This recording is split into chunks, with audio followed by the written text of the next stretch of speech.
Hey guys, hope everybody's doing great this morning.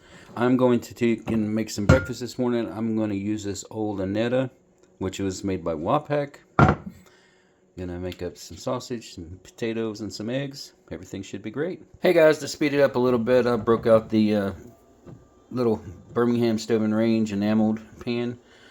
We'll take and use it for the sausage and the potatoes, and then we'll use the Oneta for the eggs.